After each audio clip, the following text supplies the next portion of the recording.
महाभूतान्यहङ्कारः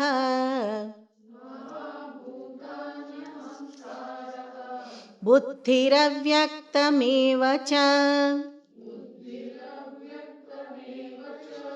इन्द्रियाणि दशैकं च पञ्चचेन्द्रियगोचराः इच्छा द्वेषः सुखं दुःखं संघातश्चेतना धृतिः एतत् क्षेत्रं समासेन सविकारमुदारितम्. So, this is in brief. What is Kshetra? This is what is Kshetra in brief. Let us see what is it. The great elements, the 5 great elements. Then ahankara, ego. Then intellect. And also the unmanifest. That is Moola Prakriti. Here Avyakta, we have 2 Avyakta. One is unmanifest Brahman and the other one is unmanifest Prakriti. That is Moola Prakriti. And then the 10 senses, Pancha Jnanendriya and Pancha Karmendriya. And that one is the mind. And the 5 objects of the senses. What is that? Shabda, Sparsha, Rupa, Rasa and Gandha. The sound, touch, form,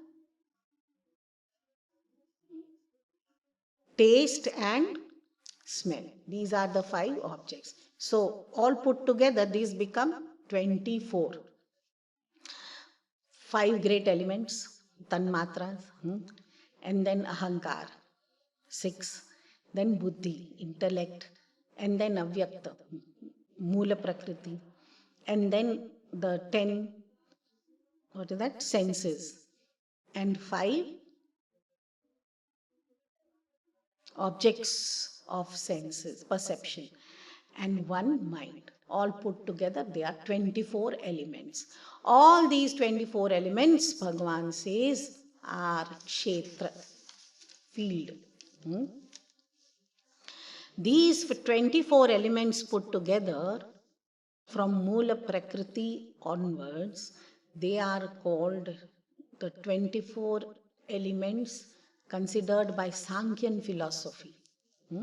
Sankhyan philosophy explains about these 24 elements.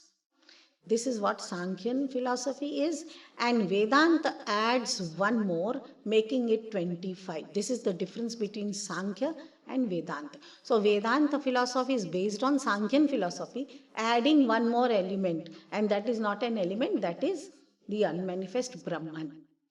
Here unmanifest is Moola Prakriti, and in Vedanta unmanifest is Moola Prakriti and also unmanifest is Brahman, that is 25th. So this is the difference. Anyway, but since we are talking first of these 24, so these are the 24 out of which the first 5, the 5 great elements, Mahabhutas, space, air, fire, water and earth. They are the tanmatras, rudimentary elements. And out of the combination of these 5 elements, what comes out is, which is indicated by the term Indriya Gochara. Indriya Gocharaha, that is the 5 objects of senses. Each great element has got 1 object of which is perceived by our senses. So sound is the outcome of space. Touch is the outcome of air. Form is the outcome of fire. Then taste is the outcome of water.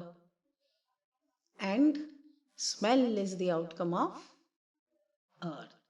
So these are the 5 great elements and 5 objects, which actually we don't even have the 6th object, basically, because we have only 5 elements. So there can be permutation and combination of these 5 objects only, which is creating havoc, which is making you a slave. This is what the power of Kshetra. Then comes the next one. Ichha, dvesha, sukham, dukkham. These are the feelings, no? Desire, hatred, pleasure, pain. These are the feelings. Then aggregate, that is the sanghata, body, the physical body. Then chetana, intelligence. Then dhriti, fortitude. These also included in Kshetra. The Kshetra has been thus briefly described with its modifications. So these are the modifications. Now, this is also Kshetra. Look at that. Desire, hatred. We thought, oh, feelings. Feelings are feelings. No. Feelings are the volition in the mind. These are the modifications of the mind. So mind itself is Kshetra. So the feelings of the mind also have to be Kshetra only, no? Now the moment you say it is Kshetra and you are the Kshetrajna, so you become the knower of the Kshetra. You don't get affected by it, right? So Ichha, desire comes up. Oh, you take it as the field to observe, because you are the observer. You don't get affected by it. Let it come. You are not desire. Desire is the field. You are the knower of the field. Don't you know? You know that this desire has come up in your mind. This towards whom you have hatred, or this brings you happiness, this has made you sorrowful. This body, of course, sanghata, you know. Intelligence, yes. Dhriti, fortitude. To name a few. Bhagavan said no. In brief. So this will include all sorts of feelings that one can observe. Be the observer of your feelings. Don't become the feeling itself. This I identifies so closely and intensely with the feelings that this I forgets that this I is the knower of the feelings. I does not have to get affected by it, no. This I doesn't have to get affected. Let this I remain the knower.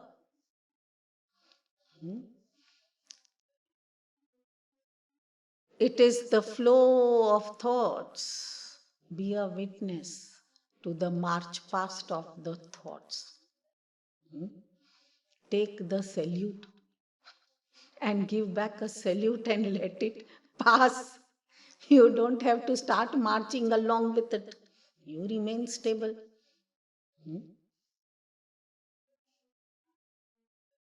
Now you want to march along with every battalion that comes and salutes you.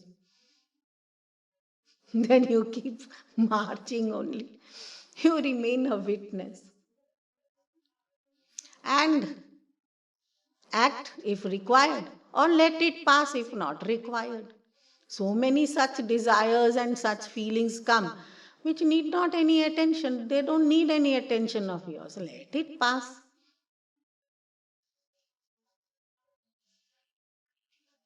At least that much. So this much of awareness can be inculcated that, oh, why was I going along with it? It is the kshetra, it is the field.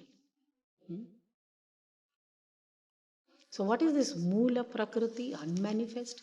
Is that the 3 gunas, Sattva, Rajas and Tamas, total vasanas is unmanifest, avyakta. What we see as total creation is the effect. And what we see as an individual creation is the effect of individual bundle of asanas. Total effect. Individual effect.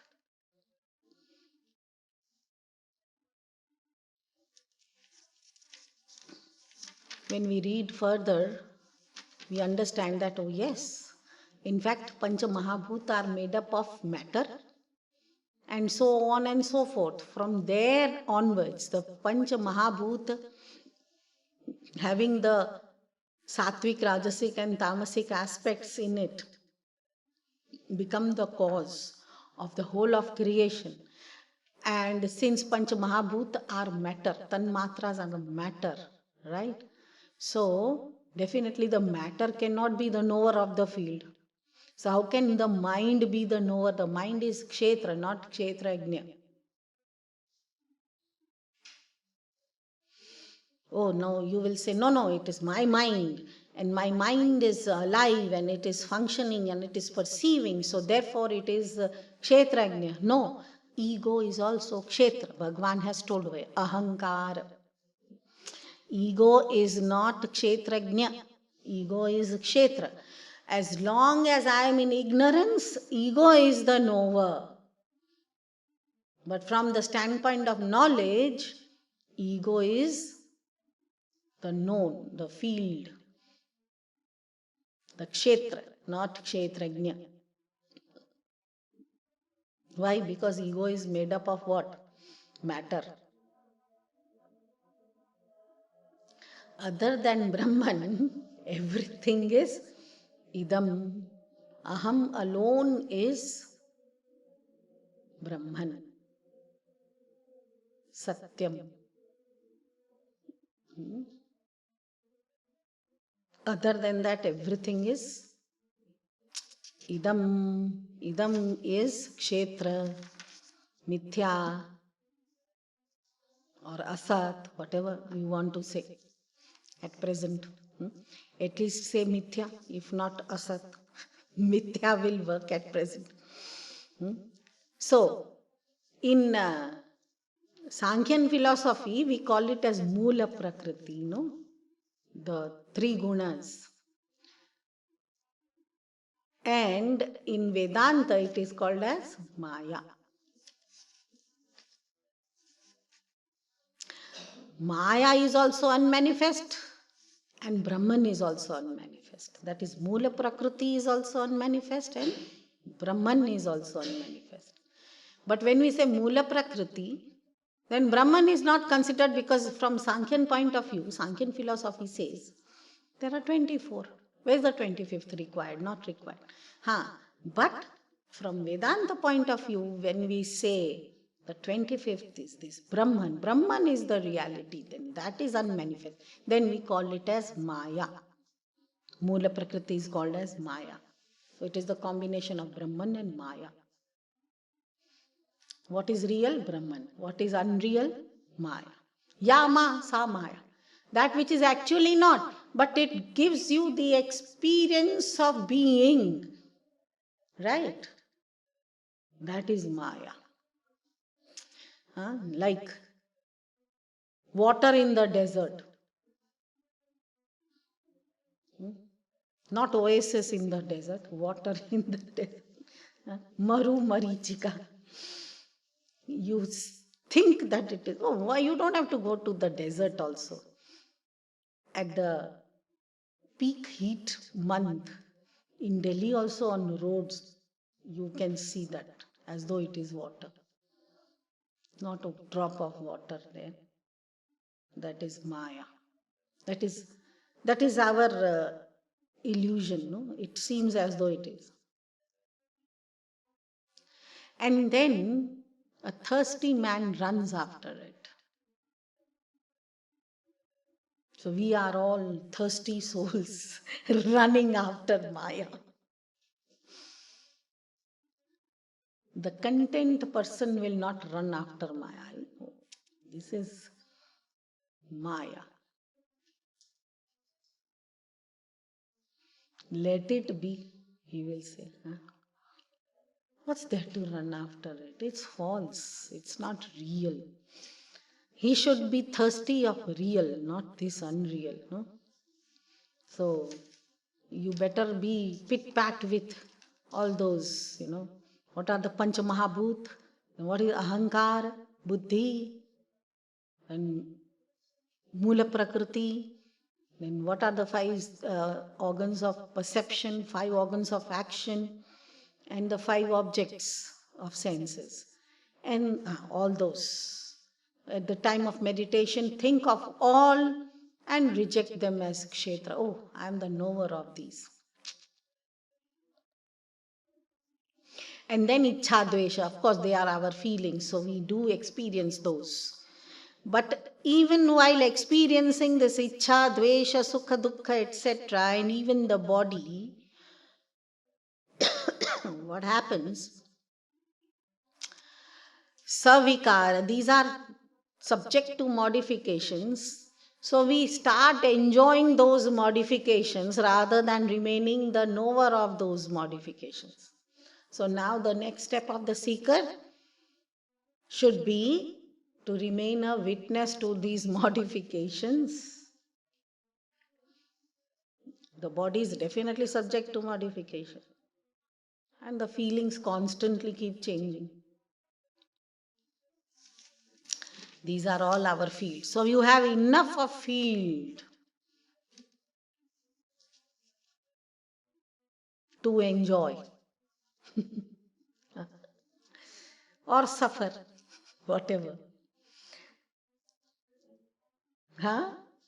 You want to suffer or enjoy the field. That depends on how you take it. So this is what it is all about. Now the thing is, suppose I decide, oh yes, whatever the rishis are telling so decisively, with so much of reasoning. Of course, one reasoning I immediately find that everything is subject to modification. That I cannot rule out. When I cannot rule out this one thing, which is so importantly told over here, emphasizing on this, that all are subject to modification. What is that? Savikar. Savikaram. You can't rule it out. Nobody in the world can rule this thing.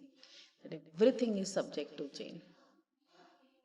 So, with that surety, at least I can start meditating in such a way that I become a witness to all those modifications without getting affected.